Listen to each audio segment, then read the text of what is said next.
ಇಲ್ಲಿ ಶಾಸಕರಿದ್ದಾರೆ, ಬಹಳಷ್ಟು ಕಾರ್ಯಕ್ರಮ ಮಾಡ್ತಾರೆ. ಸೊ ನಾವು ಅದನ್ನ ಮುಗಿಸ್ಕೊಂಡು ಇಲ್ಲಿ ಬರೋದು. ಖಂಡಿತ ಯಾವುದೇ ಕಾರ್ಯಕ್ರಮ ಕರೆದಿದ್ರೆ ಕಾರ್ಯಕ್ರಮ ಬರ್ತೀವಿ. ಹೇಳಿದ್ರೆ ಯಾವ್ದೇ ಕಾರ್ಯಕ್ರಮ ಇದೆಯೋ ನಮಗೆ ನಾವು ಯೂತ್ ಕಾಂಗ್ರೆಸ್ ಕಾರ್ಯಕ್ರಮ ಇದೆಯೋ ಅದಕ್ಕೆ ಬಂದೇ ಹೋಗ್ತೀವಿ.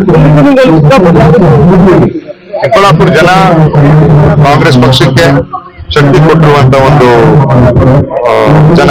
ಅದಕ್ಕೆ ಏನೇ ಕಾರ್ಯಕ್ರಮ ಇದ್ರೂ ನಾವು ಚಿಕ್ಕಬಳ್ಳಾಪುರ ಜನತೆಗೆ ಯಾವುದೇ ಒಂದು ಟೈಮ್ ನಲ್ಲಿ ಇದ್ರು ಕಾರ್ಯಕ್ರಮಗಳು ಮಾಡಿ ಅವ್ರ ಕೆಲಸ ಮುಗಿಸುವಂತ ಕೆಲಸ ಮಾಡ್ತಾರೆ.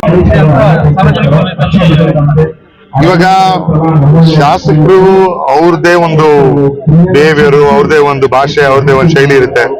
ಅದಕ್ಕೆ ನಾವು ಹೇಳಿದಾಗೆ ದೊಡ್ಡಬಳ್ಳಾಪುರ, ನೆಲಮಂಗಲ, ದೊಡ್ಡಬಳ್ಳಾಪುರ, ಯಲಹಂಕ ಅಲ್ಲಿ ಕಾರ್ಯಕ್ರಮಗಳಿಲ್ದಿರ, ಶಾಸಕರಿಲ್ದಿರ ಕಡೆ ನಾವು ಕೆಲಸ ಮಾಡ್ಕೊಂಡು ಪಕ್ಷನ BLO ಲೆವೆಲ್ ಇಂದ ಕಟ್ಬೇಕು.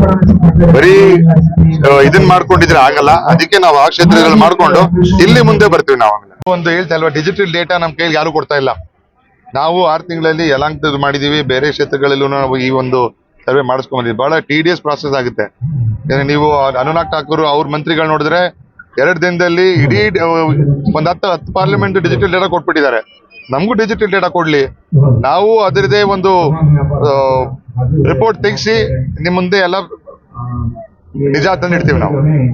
ಸರ್, ಈಗ ಭಾನುವಾರ ದಸರಾ ಉದ್ಘಾಟನೆ ಮಾಡಬಾರ್ದು ಅಂತ ಅಂದ್ಬಿಟ್ಟಂತ ಪ್ರತಾಪ್ ಸಿಂಹ ಹೈಕೋರ್ಟ್ ಮೆಟ್ಲೇರಿ, ಇದು ದೇಶವನ್ನು ಉಳಿಯುವಂತ ಕೆಲಸ. ಪ್ರತಾಪ್ ಸಿಂಹ ಅವ್ರಿಗೆ ಇವಾಗ ಜನ ಟೈಮ್ ಕೊಟ್ಟಿದ್ದಾರೆ ಇಂಥವೆಲ್ಲ ಕಾರ್ಯಕ್ರಮಗಳು ಮಾಡಕ್ಕೆ. ಯಾಕಂದ್ರೆ ಈ ಬುಕ್ಕರ್ ಪ್ರೈಸ್ಗಳು ಇವಾಗ ಎಜುಕೇಶನ್ ಅಂತ ಮುಂಚೆ ಬಂದಾಗ ಅದನ್ನ ಈ ರೀತಿಯ ಭೇದ ಭಾವಗಳನ್ನ ಬಿಟ್ಟು ಅದಕ್ಕಿಂತ ದೊಡ್ಡದಾಗಿ ಬೆಳಿಬೇಕಂತದ್ದು ನಮ್ಮ ಕರ್ನಾಟಕ ರಾಜ್ಯ. ಅದನ್ನ ಪುನಃ UP ಬಿಹಾರ್ ತರ ಮಾಡಬಾರ್ದು ಅಂತ ಪ್ರತಾಪ್ ಸಿಂಹ ಸಾಹೇಬ್ರಿಗೆ ಹೇಳ್ಬೇಕು ನಾವು.